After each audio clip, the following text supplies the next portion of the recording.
সাইয়েদনা ওমর এমন একজন সাহাবী যার সময় যখন তিনি রাষ্ট্র পরিচালনা করতেন, যখন ইকামত শুরু হয়ে গেল, যতগুলো মুসল্লি ছিলেন সমস্ত মুসল্লি কাতার সারিবদ্ধ হয়ে দাঁড়াতেন, কিন্তু ওমর রাদিয়াল্লাহু তাআলা আনহু তৎকালীন সময়ে যখন রাষ্ট্র পরিচালনা করতেন, তখন তিনি যখন ইকামত হয়ে যায় আমাদের দেশের হুজুররা কিন্তু সামনের দিকে কিবলার দিকে দাঁড়িয়ে যায়, কিন্তু ওমর রাদিয়াল্লাহু তাআলা আনহু কিবলার দিকে দাঁড়াতে নাই, তিনি মুসল্লিদের দিকে দাঁড়াইয়া হাতে একটা লাঠি নিয়ে থাকতেন, যার কাঁটা আঁকা বাঁকা হইতো তাকে লাঠি দিয়ে কেন শুরু করে দিত। এখন যদি এই নিয়ম করা যায়, হুজুরের চাকরি থাকবে? ইমাম মানে কি? নেতা।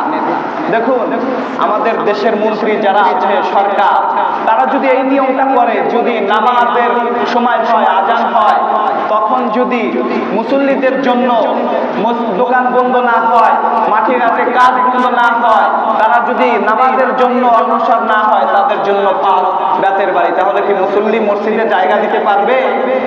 আমাদের সরকার কি মুসলমান না? তাহলে এই নিয়ম কেন করে না?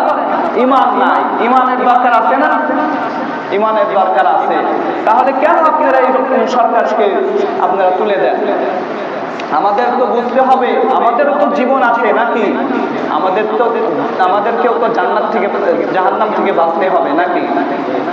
যদি আমাদের সরকার এই নিয়মটা করতো, যেরকম সৌদি আরবে আছে, তারা যদি এই নিয়মটা করতেন, যখন মসজিদে আজান হয়ে যাবে সমস্ত দোকান বন্ধ, যদি না বন্ধ হয় সমস্ত মানুষের জন্য বেতের বাড়ি নির্ধারণ করে দেওয়া হবে, তাহলে কি কোনো এমপি মন্ত্রী নামাজ ছাড়া থাকতে পারতো?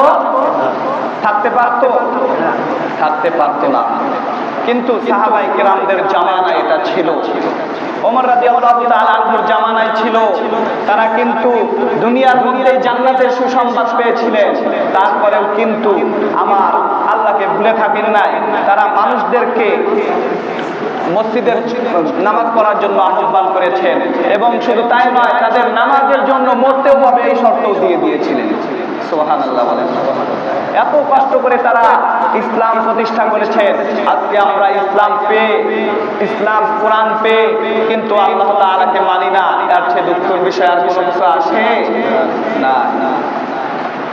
যখন ওমর রাদিয়াল্লাহু তাআলা আনহু অর্ধ পৃথিবী শাসন করতেন, যখন ওমর রাদিয়াল্লাহু তাআলা আনহু ইসলামের বাণী সারা পৃথিবীময় ছড়িয়ে দিলেন, তখন রোমের বাদশা ওমরের নিকট গোয়েন্দা পাঠাইয়া বললেন, যাও, সমস্ত রাষ্ট্র মুসলমানদের কবলে চলে যাচ্ছে, মুসলমানরা দখল করে নিচ্ছে, এর কারণ কি? জানি তো ওমর কি এরকম শক্তিশালী লোক। তখন রোমের বাদশাহ গোয়েন্দা ওমর রাদিয়াল্লাহু তাআলা আনহুর রাজ্যে গেলেন। যাওয়ার পরে সাহাবায়ে কেরামদের জিজ্ঞাসা করলেন, তোমাদের বাদশা কই? তোমাদের বাদশা কই? সাহাবায়ে কেরামগণ জবাব দিলেন যে আমাদের তো কোনো বাদশা নাই, আমাদের আমির আছে, আমাদের বাদশা নাই। তখন রোমের বাদশা মাথা নিচু দিয়ে বললেন যে তোমাদের আমিরটা এখন কোনখানে থাকে? বললেন যে আমাদের আমির শুনলাম তার নাকি উট হারিয়ে গিয়েছেন, তিনি সেই উট খোঁজার জন্য বেরিয়ে গিয়েছেন। তখন রোমের বাদশার গোয়েন্দা যারা আছে তারা আশ্চর্য বোধ করলেন, একজন অর্ধ পৃথিবীর শাসক তিনি নিজের উট খোঁজার জন্য রাস্তায় নেমে গিয়েছে, এটা আবার কেমন শাসন? সুবহানাল্লাহ বলবেন না? তাদের জীবন কি ভোগ বিলাসের জন্য ছিল? তারা ভোগ বিলাসের জীবন করতেন না। তারা অর্ধ পৃথিবী শাসন করতেও নিজেদেরকে হেই মনে করতেন, তারা নিজেদেরকে রাজা বাদশা মনে করতেন না। সুবহানাল্লাহ বলেন। তখন ওমর রাদিয়াল্লাহু তাআলা আনহুর খোঁজে সেই রোমের বাদশার গোয়েন্দা বেরিয়ে পড়লেন, জিজ্ঞাসা করলেন অন্যান্য সাহাবায়ে কেরামদেরকে, বলো তোমাদের ওমর বাদশা আমির কোন দিকে গিয়েছেন? তারা দেখায় দিলেন এই দিকে গিয়েছেন। তখন ওই রোমের বাদশা গোয়েন্দার সঙ্গে একটা সাহাবী ওমরকে খোঁজার জন্য চলে গেলেন। যায়া দেখলেন ওমর রাদিয়াল্লাহু তাআলা আনহু একটা গাছের নিচে শুয়ে রয়েছেন, মাথার নিচে কোনো বালিশ নেই, বালির মধ্যে শুয়ে আছেন। যেই সময় হয়তো শুয়েছিলেন তখন হয়তো গাছের ছায়া তার মাথার উপরে ছিল, কিন্তু রোদটা যখন চলে গিয়েছেন তখন তাও তিনি নিরালায় ঘুমিয়েছেন। তখন ওই রোমের বাদশার গোয়েন্দা দেখলেন যে এটাই তোমাদের আমির। তখন আশ্চর্যবোধ হয়ে বললেন যে ওমর রাদিয়াল্লাহু তাআলা শুয়ে আছেন, তার রৌদ্রের কারণে তার মাথা কপালের গান দিয়ে বালি ভিজিয়ে যাচ্ছেন, কিন্তু তার ঘুম ভাঙার কোনো নাম গন্ধই নাই। এটা আবার কেমন বাদশা হতে পারে, জানের কোনো ভয় নাই? তিনি তখন তার মুখ দিয়ে আওয়াজ বেরিয়ে গেলেন যে আমাদের বাদশা যখন ঘরের মধ্যে শুয়ে থাকেন, রাত হলেই তিনি কেল্লার মধ্যে ঘুমায়া থাকেন, কিন্তু কেল্লার চারপাশে গোয়েন্দা দিয়ে ভরপুর থাকেন, হাতে তরোয়াল নিয়ে দাঁড়িয়ে থাকেন, তাও আমাদের বাদশার ঘুম হয় না। কারণ ওমর রাদিয়াল্লাহু তাআলা জনগণের হক আদায় করেছেন, তার জন্য আল্লাহ পাক রব্বুল আলামিন তার সঙ্গে আছেন। সুবহানাল্লাহ। কে বললেন? রোমের বাদশা গোয়েন্দাগুলো। তারা বুঝতে পারলেন যে ওমর রাদিয়াল্লাহু তাআলা প্রকৃত বাদশা। তিনি কি অর্ধ পৃথিবীর শাসক, সেও তার জানের কোনো নিরাপত্তা নেই, তিনি স্বাধীনভাবে শুয়ে আছেন, তাও গাছের ছায়া পানির মধ্যে, তার কোনো ভয় নাই। কারণ তার অন্তরের মধ্যে চিন্তা ফিকির আছে, আমি আল্লাহ তাআলার পক্ষে কথা বলি, রক্ষা করবেন কে? আওয়াজ দিয়ে বলেন, রক্ষা করবেন কে? সেই ওমর রাদিয়াল্লাহু তাআলা আনহু যখন রাসূল সাল্লাল্লাহু আলাইহি ওয়াসাল্লাম সাল্লামের কল্লা আনতে গেলেন, তিনি কি কল্লা আনতে পেরেছেন? আনতে পারে নাই, বরং কি এনেছেন? ঈমান নিয়ে এসেছেন। সুবহানাল্লাহ। কারণ কি? কোরআনের আয়াতের মাধ্যমে। এই কোরআন আমাদের পড়ার দরকার আছে না নাই? কোরআনের আয়াতের মাধ্যমে নিয়ে এসেছেন। তখন ওমর রাদিয়াল্লাহু তাআলা আনহু যখন মক্কার মধ্যে ঘোষণা করা হলেন যে কে মুহাম্মদ সাল্লাল্লাহু আলাইহি ওয়াসাল্লামকে হত্যা করতে পারবেন, তখন অন্য কোনো সাহাবী দাঁড়াইলেন না, অন্য কোনো কাফের দাঁড়াইলেন না, সেখানে দাঁড়াই গেলেন কে? হযরত ওমর রাদিয়াল্লাহু তাআলা আনহু দাঁড়ায় গেলেন। সুবহানাল্লাহ বলবেন না? ওমর রাদিয়াল্লাহু তাআলা আনহু মুহাম্মদ সাল্লাল্লাহু আলাইহি ওয়াসাল্লামকে হত্যা করার জন্য অগ্রসর হলেন। তখন তিনি যাইতে যাইতে একজন সাহাবী হযরত নাঈম রাদিয়াল্লাহু তাআলা আনহুর সঙ্গে দেখা হয়ে গেলেন। তিনি জবাব দিলেন, হে ওমর, তুমি কোথায় অগ্রসর হচ্ছ? তোমার হাতে তরবারি কেন? তুমি আজকে কাকে হত্যা করার জন্য অগ্রসর হয়েছ? কারণ ওমরের হাতে তরবারি থাকলেই বোঝা যেত ওমর কোন জায়গায় একটা কাজ করবে, কাউকে মারবে। এত বড় তারা একটা নিয়ে অগ্রসর হয়েছে। তখন সাহাবীর কথা শুনে হযরত ওমর রাদিয়াল্লাহু তাআলা আনহু জবাব দিলেন যে মুসলমানদের নবীকে হত্যা করতে যাচ্ছি। নাউযুবিল্লাহ। কিন্তু যে সাহাবী জিজ্ঞাসা করতেন তিনিও কিন্তু এক সময় কাফের ছিলেন, কিন্তু মুসলমান হয়েছেন সেটা ওমর জানে না।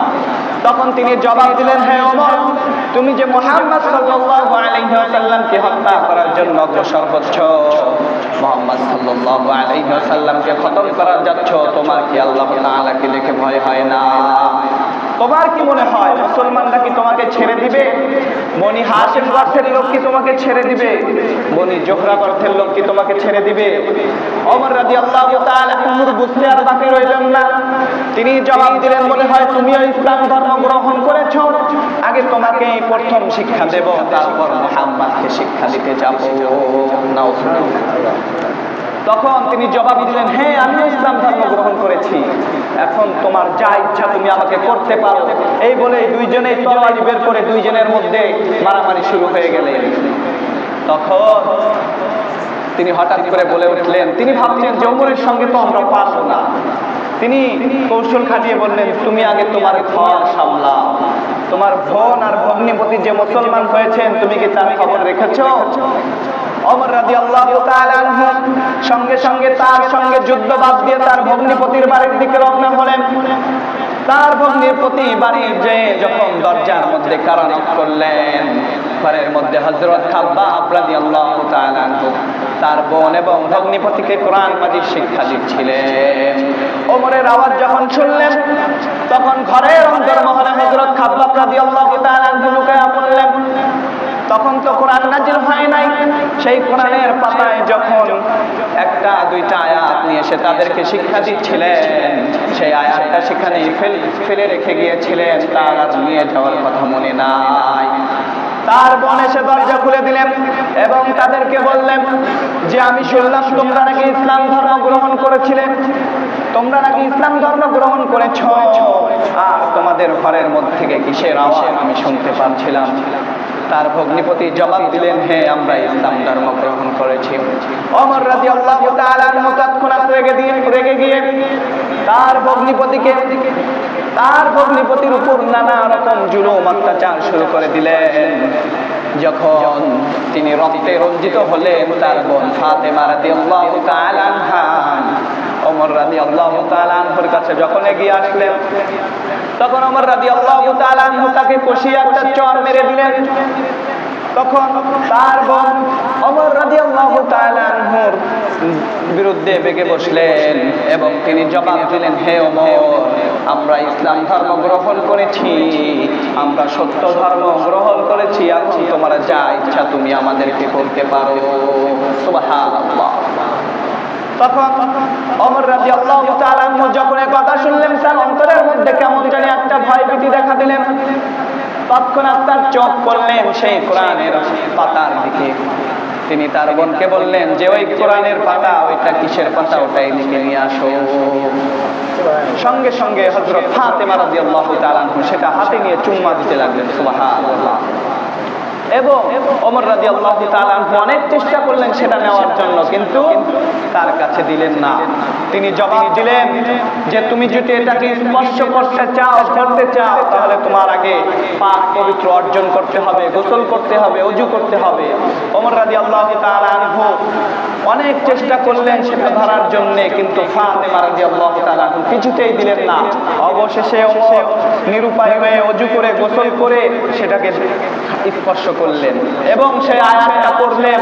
আয়াত পড়ার পরে হযরত ওমর রাদিয়াল্লাহু তাআলা আনহু তখন তিনি তার বোনকে বললেন যে যখন আয়াতটা পড়লেন, তার অন্তরের মধ্যে কেমন যেন একটা ভয়ের অনুশোচনা দেখা দিলেন।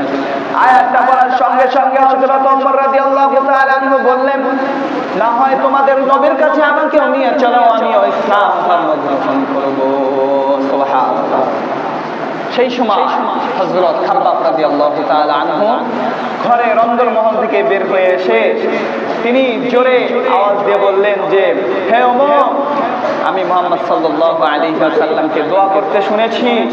মুহাম্মদ সাল্লাল্লাহু আলাইহি ওয়াসাল্লাম দোয়া করেছেন যে আল্লাহ নাই হযরত ওমরকে না হয় আবু জাহেলকে, দুইজনের একজনকে ইসলামের জন্য কবুল করিয়া নাও, যাতে ইসলাম আমরা পৌঁছাতে সক্ষম হই।